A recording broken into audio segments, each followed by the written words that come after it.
Ήρθαμε πάλι λοιπόν εδώ για ένα δεύτερο podcast πάνω στα θέματα που η self-balance πιστεύει ότι είναι πάρα πολύ σημαντικά για να συζητάμε και μαζί με τον Άγγελο. Άγγελος και Ελισάβετ λοιπόν. Και πάμε σήμερα να συζητήσουμε για feedback. Μετά από έτσι συζήτηση και με φίλους και σε εταιρείες που ήμασταν, λέει παιδιά feedback. Πάμε λοιπόν να πούμε feedback τελικά υπάρχει. Τελικά υπάρχει ως νοοτροπία αρχικά στην Ελλάδα και γενικά στην Ελλάδα το αρνητικό αυτό που λένε το feedback το αγαπάμε, το θέλουμε, γιατί ο άνθρωπος γενικά δεν θέλει το αρνητικό το feedback, πώς μπορούν οι επιχειρήσεις να το αντιμετωπίσουν και τι μπορούμε να κάνουμε κι εμείς.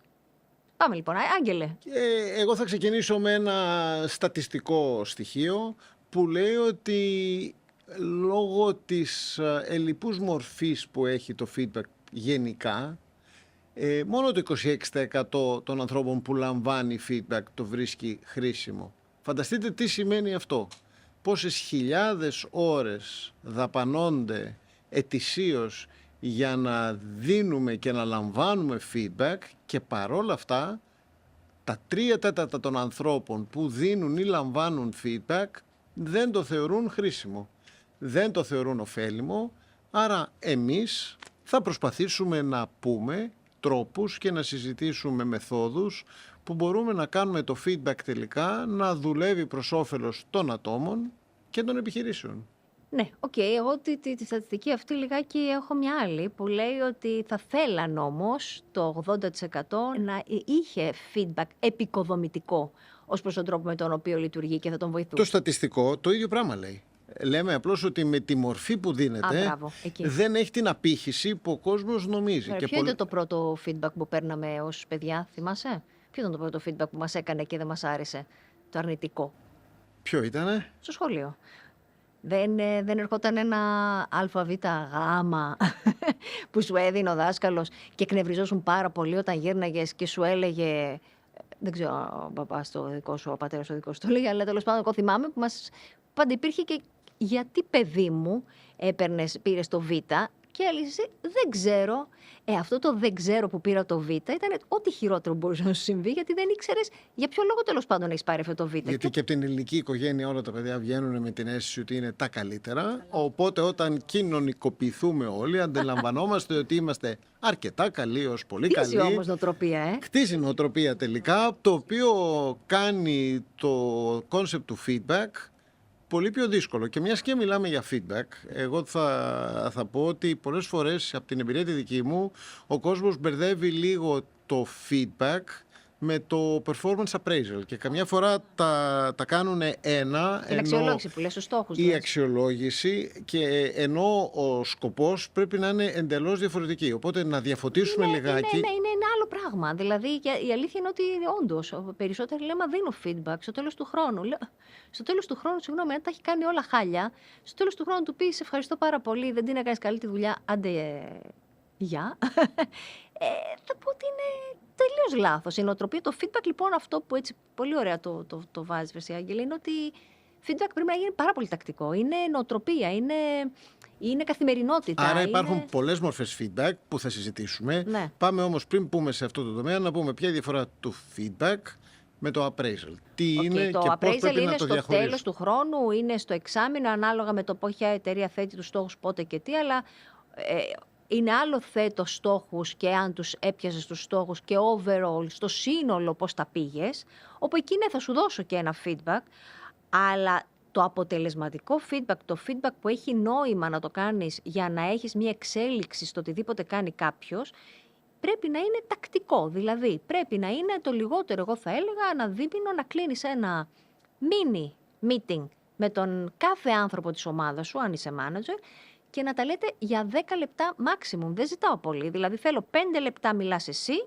5 λεπτά μιλάει ο άνθρωπός σου. Δηλαδή, έχετε μία τακτική επικοινωνία one-on-one, γιατί κάποιοι μου λένε κάνουμε meeting όλοι μαζί. Δεν είναι αυτό πάλι. Στην ομάδα μπορείς να πεις κάποια πράγματα, αλλά είναι πάρα πολύ σημαντικό και να ακούσεις τον άνθρωπό σου που δυσκολεύεται, τι θέματα έχει, να σου πει λοιπόν, να σου πει και εσύ τι κάνεις και δεν τον βοηθάς.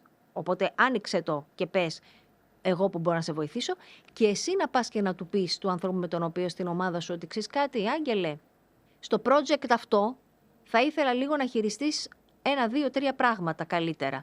Μην μπεις ποτέ στη διαδικασία να του πεις ήσουνα απαράδεκτος ή ήσουνα αργός σε αυτό το project. Δεν πάμε να χτυπήσουμε προσωπικότητα, πάμε να αλλάξουμε στρατηγική συμπεριφορά ή τακτική σε κάποια πράγματα. Άρα, όταν δίνεις feedback και λαμβάνεις feedback, γιατί είναι αφίδρομο αυτό, δεν είναι ήρθα εγώ που είμαι ο manager και έρχομαι να σου πω τι κάνεις καλά, έρχεσαι κι εσύ ως άτομο της ομάδας και μου λες τι δεν έκανα καλά ως manager, πού δεν σε βοήθησα. Έχουμε λοιπόν το πιο επίσημο στοχευμένο feedback, θα πω εγώ και θα προσθέσω σε αυτά που λες, και έχουμε και ένα feedback το οποίο είναι ένα συνεχές. Αυτό που μπορεί να είναι σε ένα μήνυμα που κάποιος έγραψε προς έναν πελάτη, στον οποίο είμαστε και εμείς μέσα στην αλληλογραφία και απαντούμε μπράβο, έγραψες κάτι πολύ καλό, και τη στιγμής λοιπόν το feedback, το οποίο μπορεί να είναι καθημερινό, μπορεί να είναι εβδομαδιαίο, μπορεί να είναι αναπερίσταση όταν το σηκώνει η περίσταση και το project, και υπάρχει και αυτό που είπες πιο πριν, που μπορεί να είναι κάθε μήνα, κάθε δίμηνο. Είναι Από τις νευροεπιστήμες λοιπόν, έλα λιγάκι να πάμε σε κάτι πρακτικό. Όταν εγώ, Άγγελος, απαντήσω σε έναν πελάτη με έναν τρόπο τέτοιο και κερδίσουμε τη δουλειά, κερδίσουμε το project. Άρα έχει ένα θετικό πρόσημο η ενέργειά μου. Και εσύ ως manager μου γράψεις ότι μπράβο, μας βοήθησες. Αυτό στον οργανισμό μου, στο μυαλό μου. Μην το αναλύσουμε ότι είναι θετικό ή κάνει καλό. Εννοείται ότι τι κάνει και γιατί πρέπει αυτό πάντα να το έχουμε στο πίσω μέρος του μυαλού μας ή στο μπροστινό μέρος του μυαλού μας. Σε διακόπτω, συγγνώμη, αλλά ουσιαστικά τώρα τι συζητάμε? Οτιδήποτε λες έναν άνθρωπο που δουλεύει μαζί σου, είτε ενήλικας είναι είτε παιδί, είναι ακριβώς το ίδιο. Δηλαδή, ο άνθρωπος με το οποίο όταν συζητάμε, γιατί δεν χαίρεται ένα παιδί όταν θα του πεις μπράβο, παιδί μου, τα κάνεις καλά τα πράγματα, ή όταν του χαμογελάσεις, ή αν του κάνεις αυτό που λέμε τα stroke, ότι κάτι μπράβο, όλα μια χαρά. Θες δεν θες, έχεις δημιουργήσει στον άλλον ένα αίσθημα ικανοποίησης, έχεις δημιουργήσει στον άλλον αυτό που λέμε τη διαδικασία, το ότι παίρνει αυτή την επιβράβευση και ξεχυλίζει από ντοπαμίνη που έχει να κάνει με το αίσθημα ότι τα κατάφερα. Και του δημιουργήσει αυτόματα αυτό που λέμε το λεγόμενο το πάθος. Δηλαδή, του δημιουργήσει αυτή την εγρήγορση ότι ξέρεις κάτι, είναι ικανοποιημένος. Αλλά και εγώ ικανοποιήθηκα, γιατί όντως και εμένα μου άρεσε. Άρα δεν είμαι παράλογος ότι το είδα κάτι πάρα πολύ ωραίο. Πάμε τώρα στο πάθος αυτό που ανέφερες, που είναι μια πολύ έτσι ελληνική λέξη που χρησιμοποιείται και παγκοσμίως. Το πάθος λοιπόν. Όταν το πάθος μου για κάτι, έρχομαι τώρα και το αντιστρέφω το παράδειγμα. Έχω το πάθος μου για κάτι και μια πεποίθηση, η οποία όμως δεν έχει βρει ανταπόκριση στον πελάτη μου. Και άρα ο πελάτης επιστρέφει και λέει ότι ξέρεις τι, δεν έχουμε την ίδια χημεία σε αυτή τη δουλειά, δεν έχουμε την ίδια οπτική γωνία, δεν θα προχωρήσουμε μαζί. Άρα εκεί καταγράφω μια αποτυχία και καλείται ο manager να έρθει να το συζητήσει μαζί μου χωρίς... Το πώς το διαχειρίστηκα, δηλαδή ότι η διαχείρισή του δεν ήταν με αποτέλεσμα επιθυμητό. Εκεί θα πω εγώ από την εμπειρία μας σε εταιρείες που δουλεύουμε, εκεί χάνεται το παιχνίδι πολλές φορές. Δηλαδή, πολλές φορές το feedback που δίνεται είναι πολύ στοχευμένο, πολύ προσωπικό, πολύ επιθετικό και φέρνει τα αντίθετα αποτελέσματα. Ένα λεπτό. Συζητάμε δηλαδή, δεν είναι σήμερα, λέμε, είπαμε να πιάσουμε το feedback. Δεν είναι το feedback μόνο όμως. Όταν συζητάμε και λέμε για οτιδήποτε έχει να κάνει σε ένα χώρο επιχειρήσεων, τον τρόπο με τον οποίο επικοινωνούμε έχει να κάνει με τον άνθρωπο. Άρα πάλι θα καταλήξω και θα πω ότι πάλι πας σε συγκεκριμένα πράγματα και δεν πας στον άνθρωπο. Πάλι συζητάς και αναφέρεσαι σε ορισμούς, σε δεξιότητες, αλλά δεν έχεις πιάσει πάλι το νόημα το ότι ο άνθρωπος αυτός ουσιαστικά είπε κάτι, δεν πήγε καλά. Ο στόχος είναι να παίξει με αυτή την καθημερινότητα, να παίξει με τα συναισθήματα του πελάτη, του manager, του leader, της ο διοίκησης. manager μέσω του feedback πρέπει να κατευθύνει την ομάδα του.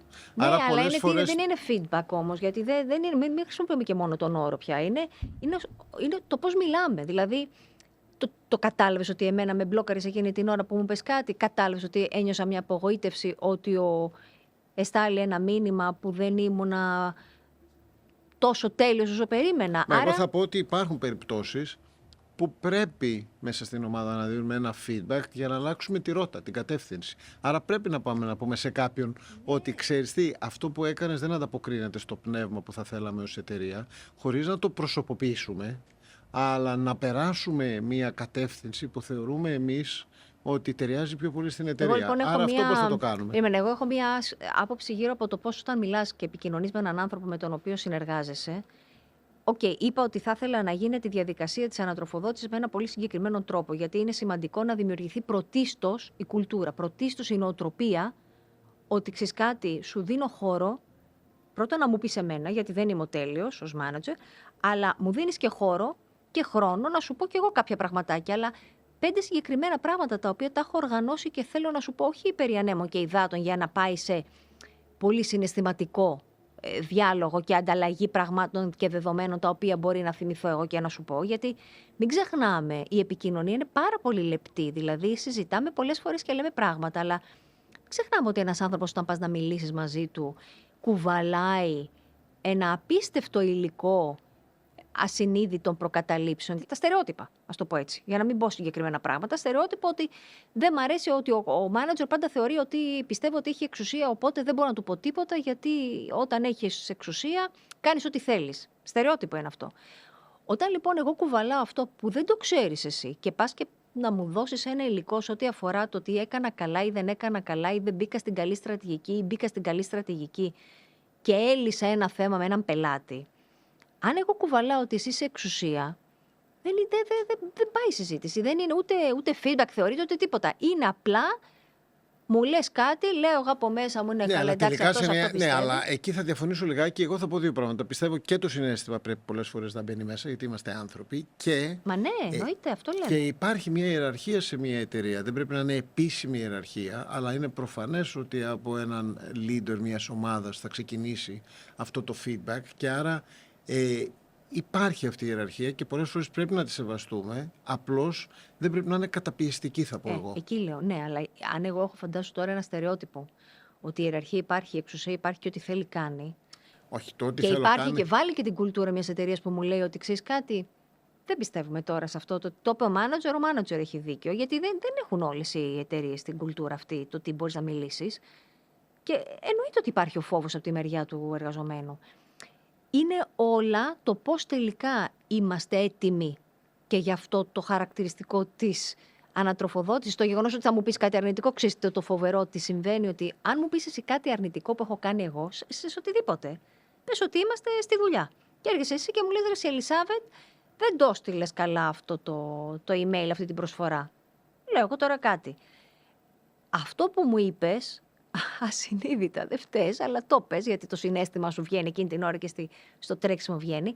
Επίσημα, για να ξεπεράσω εγώ κάτι που με έχει ενοχλήσει, που μου έκανες ως σχόλιο, αρνητικό, θέλω επίσημα 26 ώρες.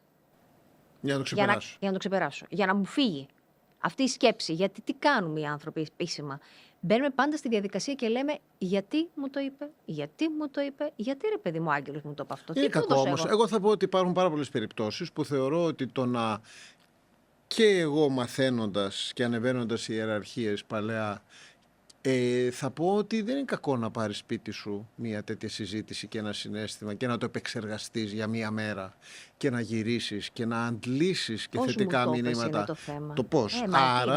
Άρα εννοείται ότι το θέλεις, γιατί μεταξύ μας τώρα αν θες να αλλάξεις κάτι, από αυτό δεν μ' αρέσει η λέξη τέλος πάντων, αλλά αυτό, έτσι τη συνηθίζουμε τώρα στο χώρο, το αρνητικό feedback είναι ότι μεταξύ μας εκπαιδεύεσαι.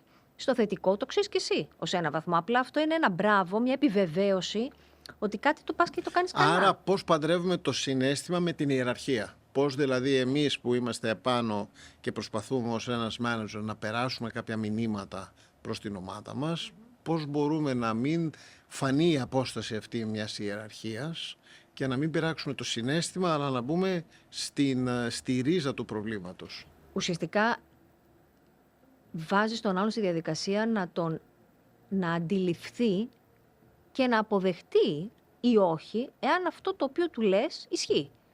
Γιατί εκεί πας να συζητήσεις και να δεις με τον άλλον τελικά το έκανε όλο αυτό γιατί έτυχε, γιατί κάποιος άλλος επηρέασε, γιατί έχει πρέπει να τον διαβάσεις. Οι νευροεπιστήμες πώς μπορούν να μας βοηθήσουν να παντρέψουμε τα συναισθήματα τη στιγμή του feedback και να προσπαθήσουμε να υπάρξει κάποια ταύτιση των Αυτό που είπα, συναισθημάτων. ότι θέλεις 26 ώρες ουσιαστικά για να λύσεις μέσα σου κάτι αρνητικό το οποίο σου είχε πει κάποιος άλλος. Okay? Ωραία. Το αρνητικό αυτό, αν θέλει 26 ώρες, λες πολύ ωραία εσύ, ναι, να το σκεφτείς.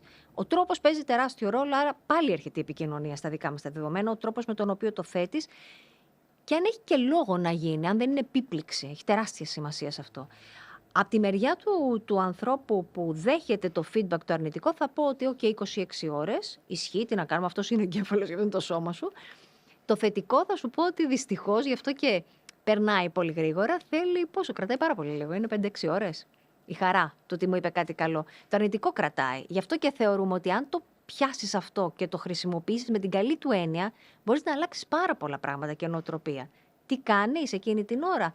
Αντί να λες γιατί μου το είπε αυτό ο άγγελος και γιατί ο στόχος μας είναι πάντα να δείξουμε τον εαυτό μας ότι είμαστε καλοί. Είναι αυτό που ξεκίνησες και είπες εσύ, μεγαλώσαμε ότι είμαστε οι τέλειοι. Καλύτεροι. Και εγώ το λέω συνέχεια. Κανένας δεν είναι τέλειος. Δεν είμαι τέλεια, δεν είσαι τέλειος. Και είναι και πάρα πολύ υποκειμενικό τελικά τι είναι αυτή η τελειότητα. Σε μένα μπορεί να κάνεις, στον άλλο να μην κάνεις. Αλλά ουσιαστικά τι είναι, το νόημα ποιο είναι? Μπαίνεις στη διαδικασία, παίρνεις και λες γιατί, γύρνα το. Γύρνα το στο τι να κάνω. Τι. Το τι θα σου δώσει τη λύση και το τι θα σε βάλει στη διαδικασία να είσαι και δημιουργικός και να εξελιχθείς μέσα από αυτό. Εάν μείνεις στο γιατί, και έχουν γίνει τρελές έρευνες, Άγγελ, πρέπει να σου πω ότι βάλαμε ανθρώπους οι οποίοι τους ρωτούσαμε κάτι κακό που τους έγινε στη ζωή τους, κάτι δύσκολο τέλος πάντων, και επί ένα χρόνο που τους ελέγχαμε και βλέπαμε και τον εγκέφαλο πώς ανταποκρίνεται και η έκρηση όλων των ορμόνων, παρακολουθούσαμε και βλέπαμε ότι οι άνθρωποι αυτοί πραγματικά λέγανε γιατί. Και στο χρόνο πάνω, όταν τους ρώτησες τελικά πώς ήταν ο χρόνος αυτός, ακόμα και πένθος που μπορείς να σκεφτείς, δηλαδή δυστυχώς, οτιδήποτε δύσκολες συμβαίνει στη ζωή σου, πάλι ήταν στο γιατί να μου συμβεί αυτό. Δηλαδή, καλός ή κακός, αυτόματα ο άνθρωπος μπαίνει στη θυματοποίηση. Ότι ο άλλος είναι ισχυρός, βάλει και το στερεότυπο της εξουσίας που έρχεται, ότι είναι ο μάνατζερ που μου το λέει, θυματοποιεί τον εαυτό του και μπαίνει αυτόματα σε αυτή τη διαδικασία γιατί. Ένα λοιπόν σαν τεχνική που είναι πολύ σημαντικό να λέμε και που το προσπαθούμε να το βγάλουμε αυτό στις ομάδες και στην καθημερινότητα στις εταιρείες, είναι ότι, στόπε. Τι θα κάνεις? Και το τι σημαίνει ενεργό συμμετοχή δική σου πια απέναντι και στην ομάδα και στην εταιρεία και στον μάνατζερ με το να φέρεις έργο, να φέρεις εναλλακτικές. Εάν με αγχώσεις τώρα εσύ όμως ως μάνατζερ, εάν με βάλεις στη διαδικασία ότι ξέρεις κάτι, Ελισάβετ, δεν το έκανες καλά και περιμένω από σένα καλύτερα, μου έχεις ενεργοποιήσει ένα άλλο σύστημα που έχει να κάνει με τις εμπειρίες, το stress, το fight or flight response, οτιδήποτε έχει να κάνει δηλαδή με το άγχος. Αν με αγχώσεις, ό,τι και να προσπαθήσω να σου κάνω, πάντα θα έχω Θα γίνω αμυντικός. Ναι, και θα μείνω αμυντικός και αυτό εμένα πάντα δεν θα μου βγάζει τη σωστή δημιουργία λύσεων. Τελικά αυτό που βλέπουμε από την καθημερινότητα είναι ότι το feedback είναι μια τέχνη και είναι και μια επιστήμη. Τέχνη είναι. Δηλαδή είναι και τέχνη και επιστήμη και πρέπει να βρούμε τρόπους να τα παντρέψουμε αυτά, το οποίο τι σημαίνει. Και η εμπειρία τι δείχνει? Ότι και αυτός που δίνει το feedback πρέπει να εκπαιδευτεί στο πώς να δίνει το feedback, να μπει στο ρόλο αυτόν σωστά και να μάθει πώς να τον εξασκεί το ρόλο αυτό επικοδομητικά. Να πω ένα παράδειγμα. Και εκεί πιστεύω και εκεί βλέπουμε πάρα πολλές φορές ότι χωλένουν πολλές εταιρείες.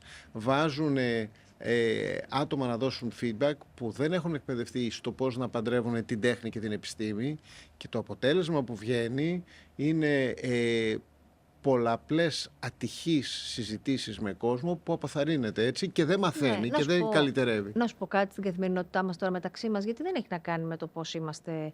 Πόσες φορές θα πεις εσύ σε φίλους σου ή στους οικείους σου? Είμαι ωραία ντυμένος. Λέω τώρα μια. Πώς δείχνω, ναι. Ναι, θα του πεις την αλήθεια. Αντικειμενικά.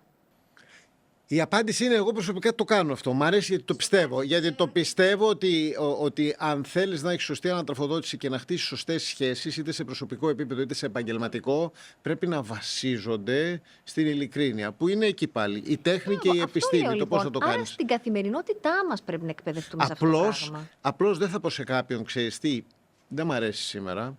Θα το πω διαφορετικά. Θα πω, εγώ θα βελτίωνα αυτό σήμερα. Και άμα είναι να βελτιώσει κάποιος και έβλεπα ότι έπρεπε να βελτιώσει 4-5 πράγματα, δεν θα πήγαινα να παλέψω και τα 4-5 πράγματα μαζί. Θα έβαζα ένα πλάνο μέσα μου και θα έλεγα, αφού μου ζητάει το feedback, θα δώσω 1 ή 2 tips από τα 4 ή 5 που θέλω και θα αφήσω άλλα στο πίσω μέρος του μυαλού μου να τα ανακαλέσω εν ευθέτω χρόνο να τα παρουσιάσω και να τα πω για να βοηθήσω. Οπότε εκεί έρχεται η τέχνη. Η επιστήμη είναι ας είμαστε ειλικρινείς, η τέχνη είναι ας φέρουμε την ειλικρίνεια αυτή σταδιακά στην εικόνα και με τρόπο που ταιριάζει και στην προσωπικότητα του συνομιλητή μας. Είναι αυτό που το συζητούσαμε και τις προάλλες που ήμασταν μαζί, ότι είναι μια συνεχής διαδικασία. Δεν είναι σου έδωσα, μου έδωσες υλικό, ωραία τα πάμε, άντε τα κλείσαμε, τα βάλαμε στο κουτάκι και φύγαμε. Είναι μια συνεχής διαδικασία. Δηλαδή, αυτό που λες εσύ στην καθημερινότητά μας, βλέπεις έναν άνθρωπο, ένα φίλο σου, του λες κάτι για την προσωπική του ζωή και του συζητάει τη γνώμη σου. Εγώ θα πω από την καθημερινότητά μου και από τον τρόπο με τον οποίο βλέπω και δουλεύω με ανθρώπους, πολύ λίγοι τολμάνε να μιλήσουν. Άρα βλέπεις ότι υπάρχει νοοτροπία ότι αν του το πω θα στενοχωρηθεί. Ναι, αλλά θα σας πω ότι πόσες φορές βλέπω και λένε, μου έχουν πει οι άνθρωποι, άσε, θα πάω στον τάδε γιατί θα μου πει την αλήθεια. Ξέρουμε όλοι ότι εν μέρη τα κάνουμε όμορφα, το οτιδήποτε θέλεις να μας πει κάποιος, πώς τη λέμε τη λέξη, το ωρεοποιούμε. Το ωρεοποιούμε. Οπότε έχει να κάνει πολύ με το πόσο καλά είσαι και εσύ με το πετσί σου να πεις αυτό που πρέπει να πεις ή χρειάζεται να πεις την ώρα που πρέπει να το πεις και τον τρόπο που θα το πεις. Επίσης να μάθει κάποιος που δίνει feedback ή κάποιος που δέχεται feedback ότι πρέπει να υπάρχει διάλογος. Το ότι είμαστε σε μια επιχείρηση και υπάρχει μια ιεραρχία δεν σημαίνει ότι εγώ πρέπει να ακούσω το feedback που μου έδωσες επειδή μου λες ότι έκανα κάτι λάθος. Εγώ έχω δικαίωμα να διαφωνήσω και πρέπει να διαφωνήσω μαζί σου αν σε κάποια σημεία δεν συμφωνώ. Ένα λεπτό. Το feedback λοιπόν είναι ένα loop το οποίο πρέπει να ανατροφοδοτείται συνέχεια. Όταν μιλάς σε κάποιον, για ποιο λόγο του μιλάς, δεν του μιλάς για να αλλάξει κάτι? Πολλές φορές το feedback πάει λάθος γιατί πολλές φορές ο κόσμος το δίνει το feedback με στόχο. Μόνο ως όρο. Γιατί είπαμε να αλλάξουμε? Πάμε να αλλάξουμε μία νοοτροπία και πολλές φορές μπλεκόμαστε στην ιεραρχία, ότι επειδή εγώ είμαι ψηλά σε μία ιεραρχία έχω δικαίωμα να αλλάξω τα πράγματα με τον τρόπο που εγώ θεωρώ σωστό και άρα περνάω το feedback το δικό μου με τον τρόπο που εγώ θεωρώ σωστό, αλλά δεν δίνω το χώρο σε κάποιον να με ανατροφοδοτήσει και να μου πει γιατί έχει ενεργήσει με ένα συγκεκριμένο τρόπο και γιατί θεωρεί ότι ο τρόπος αυτός με τον οποίο έχει ενεργήσει είναι ωφέλιμος τελικά για την εταιρεία. Εμένα με ενδιαφέρει να βγει ότι άσχετο με procedure, άσχετο με διαδικασία, γιατί πιάσαμε το feedback σήμερα, αλλά δεν είναι ότι μας ενδιαφέρει να βάλουμε το συγκεκριμένο και να πούμε αυτό είναι, κάντε το έτσι. Με ενδιαφέρει να βγει κυρίως ότι έχει να κάνει με επικοινωνία, έχει να κάνει με μια δική μας, ο καθένας από εμάς, αυτοπεποίθηση του αυτό που λες είναι η άποψή σου. Έχει μέσα ένα κομμάτι μεγάλης διεκδίκησης. Δηλαδή, όταν θες να αλλάξεις κάτι, δεν μπορείς να το αλλάξεις από μια μέρα στην άλλη. Όταν θες να αλλάξεις δεδομένα σε μια εταιρεία, όταν θέλεις να αλλάξεις συνήθειες σε μια εταιρεία, εννοείται πρέπει να πας από διάφορες διαδικασίες που είναι μικρά βήματα, μικρά, τα οποία, να τα ονομάσουμε feedback, να τα ονομάσουμε έτσι. Γιατί κάποιο τίτλο πρέπει να έχει κάποια διαδικασία σε έναν οργανισμό, αλλά επίσημα πας να δημιουργήσεις μια κουλτούρα όπου και έχεις τον έλεγχο του τι λες και είσαι υπεύθυνος για αυτό που πας να πεις και είσαι υπεύθυνος να βελτιώσεις αν είσαι προϊστάμενος τον άνθρωπο στον οποίο του λες κάτι και επίσης έχεις και τη διαδικασία να σκεφτείς ότι ίσως το είπα καλά, ίσως δεν το είπα καλά, δηλαδή να κάνεις και την αυτοκριτική σου, άρα έχει πολλή αυτογνωσία μέσα, έχει πολλή επικοινωνία, έχει πολλή αυθεντικότητα. Είναι πάλι το brain model αυτό που συζητάμε. Και η αυθεντικότητα, εκεί ήθελα να πω κάτι. Πρέπει ο κάθε ένας να βρει το δικό του στυλ για να δίνει το feedback. Πώς θέλει να μιλάει στον κόσμο, πώς θέλει να περνάει μηνύματα. Δεν πρέπει να βρίσκουμε στρατηγικές που διαβάζουμε και προσπαθούμε να τις αγάγουμε στην καθημερινότητά μας. Πρέπει να βρούμε το δικό μας τρόπο, κάτι που ταιριάζει σε εμάς, έναν δικό μας αυθεντικό τρόπο επικοινωνίας, έτσι ώστε να περνούμε τις δικές μας αρχές και τα πιστεύω. Αρέσει ή δεν αρέσει μεταξύ μας, με την έννοια ότι βάζεις και το στίγμα σου, ότι είσαι αυτός, αλλά μερικοί θα ξέρουν ότι είσαι αυθεντικός αυτό, ότι έτσι είσαι, αλλά κατά βάθος είσαι πολύ βοηθητικός, δηλαδή μην είναι μια στεγνή παρατήρηση και έφυγες. Ήμουνα τώρα και συζητούσαμε, τελικά ήταν ένας και μου έκανε, συζητούσαμε ένας τέλεχος και μου λέει, εγώ τα είπα αυτά που λες, Ελισάβετ, το δούλεψα, συζήτησα και δεν καταλαβαίνει. Τι κάνω, πάω στον πιο πάνω? Το εκθέτω το θέμα, το συζητάω, πάω Εξαρτάται πάνω. αν το έχεις τερματίσει, θα πω, αν δηλαδή το έχεις συζητήσει τόσο αναλυτικά, αν το έχεις εξαντλήσει. Γιατί αν δεν το έχεις εξαντλήσει, πρέπει να συνεχίσεις να το εξαντλήσεις. Εγώ είχα μια περίπτωση ενός ανθρώπου που συμβούλευα, όπου ο προϊστάμενός του μίλαγε πάρα πολύ έντονα και εκείνος είχε πάρει μια θέση άμυνας. Εκ των πραγμάτων, αυτό που λέμε, δηλαδή θες δεν θες, μπαίνεις αυτό. Και όταν το συζήτησα μαζί του, του είπα θα βγει στην επίθεση. Και μου λέει, μα πώς θα βγω στην επίθεση? Εγώ είμαι υφιστάμενος. Του λέω, δεν έχει σημασία. Το ότι είσαι υφιστάμενος δεν σημαίνει ότι έχεις λιγότερα δικαιώματα. Σημαίνει ότι ένας προϊστάμενος έχει τον τελικό λόγο σε πράγματα, αλλά έχεις και εσύ το δικό σου λόγο. Θα βγει στην επίθεση. Με Και μια σε πληροφορώ τεχνική, ότι. βέβαια. Με μια τεχνική, προφανώς, με μια προσέγγιση, η τέχνη που λέμε. Είναι η μπράβο. επιστήμη και η τέχνη. Και σε πληροφορώ ότι όταν βγήκε με έναν ωραίο τρόπο, πιο επιθετικά, και είπε: κοίτα να σου πω, ο τρόπος που με αντιμετωπίζεις δεν με καλύπτει και δεν μου αρέσει. Άλλαξε πάρα πολύ η δυναμική και θα πω πάρα πολλές φορές μέσα από αυτή τη δυναμική κάποιος θα μας εκτιμήσει και πιο πολύ. Αυτό ήθελα να καταλήξω. Οπότε έχει να κάνει και με την Ξέρεις τι, αυτοεκτίμηση. αρχίζει και γίνεται λίγο και ανταγωνιστικό όλο αυτό που συζητούσαμε και πριν, για το ότι όταν επικοινωνούμε δύο άνθρωποι οι οποίοι έχουμε να δώσουμε υλικό, έχω να πάρω από σένα και έχεις να πάρεις και από μένα, γιατί αυτό που έπρεπε, κανείς δεν είναι τέλειος. Εσύ για το ρόλο σου είσαι η δήμος σε αυτό που κάνεις και εγώ άλλο τόσο σε αυτό που κάνω. Όταν λοιπόν υπάρχει αυτή η ωραία επικοινωνία και ανταλλαγή απόψεων, αρχίζει και υπάρχει και ένας ωραίος ανταγωνισμός, ένα competition όμορφο. Και επίσης που βγαίνει υλικό, πρέπει όλοι να αντιλαμβανόμαστε το εξής. Άμα μιλάμε για μια ιεραρχία, ένας προϊστάμενος θέλει να αρέσει κιόλας. Θέλει να γίνεται αποδεκτός. Και εκείνος, άμα παίρνει ένα αρνητικό feedback με συμπεριφορά, άσχετα ότι μπορεί να μην είναι λεκτικό feedback, αλλά αντιλαμβάνεται φεύγοντας για το σπίτι του κάθε μέρα ότι η ομάδα του δεν είναι ευχαριστημένη με εκείνον, και αυτός παίρνει ένα feedback που και αυτός θέλει 26 ώρες μετά να το επεξεργαστεί. Άρα πρέπει να καταλαβαίνουμε και να αντιλαμβανόμαστε ότι δεν είμαστε σε μειονεκτική θέση όταν δεχόμαστε feedback, ότι είτε δίνουμε είτε παίρνουμε, η δυναμική μπορεί να είναι εξίσου έντονη και εξίσου επικοδομητική. Δεν είμαστε σε θέση άμυνας. Ας πάμε λοιπόν Υπάρχει αυτή η νοοτροπία πάντως. Υπάρχει η νοοτροπία ότι ο manager είναι δομημένος, τα έχει βρει με τον εαυτό του, ξέρει, έχει φοβερή εμπιστοσύνη. Επειδή μπαίνουμε καθημερινά, θα πω και είναι σημαντικό να το πούμε, ότι δεν σημαίνει ότι έχουν αυτοπεποίθηση, ούτε γνωρίζουν και πολλά. Και αυτό που είπες εσύ, ότι πάει στο σπίτι του αύριο μετά από μια έντονη μέρα, έχει ό,τι συναισθήματα έχει και ένας άλλος άνθρωπος. Δηλαδή είναι ένας άνθρωπος με κάποιες διαφορετικές αρμοδιότητες. Σίγουρα η συμπεριφορά του, καλός ή κακός, στερεοτυπικά μπορεί να πάει στο τι είμαι. Αλλά θέλει και εκείνος να έχει μια θετική ανατροφοδότηση. Γιατί ιδάλλως και εκείνος δεν μπορεί. Είναι βέβαια ευθύνη του να ανοίξει το διάλογο στην ομάδα. Δεν είναι. Είναι και ευθύνη του να μπει και να πει. Είναι αυτό που λέω πολλές φορές, παιδιά, έχεις ανοίξει πόρτα στο γραφείο σου? Άρα πάμε να δώσουμε, έτσι να συνοψίσουμε, να δώσουμε 2-3 tips, το τι σημαίνει δίνω feedback, το τι σημαίνει λαμβάνω feedback. Πώς μπορούμε να γίνουμε πιο επικοδομητικοί. Πάμε να συνοψίσουμε λιγάκι. Οπότε το κλείνουμε, το μαζεύουμε και κάνουμε λίγο αυτό γιατί μπορεί να μιλάμε πάρα πολλές φορές. Εγώ θα πω ότι είτε δίνω είτε παίρνω feedback, θέλω να παντρέψω την τέχνη με την επιστήμη. Είναι σημαντικό να κάτσεις να διαβάζεις και τον στον εαυτό. Ξέρεις, πολλές φορές κάτσεις στον καθρέφτη. Μίλα, να δεις τελικά νιώθεις άνετα με αυτό, να μιλάς στον άλλον και να του λες κάποια πράγματα. Πες συγκεκριμένα πράγματα. Μην χτυπήσεις προσωπικότητα, μην χτυπήσεις συγκεκριμένα πράγματα που αφορούν το συναίσθημα του άλλου.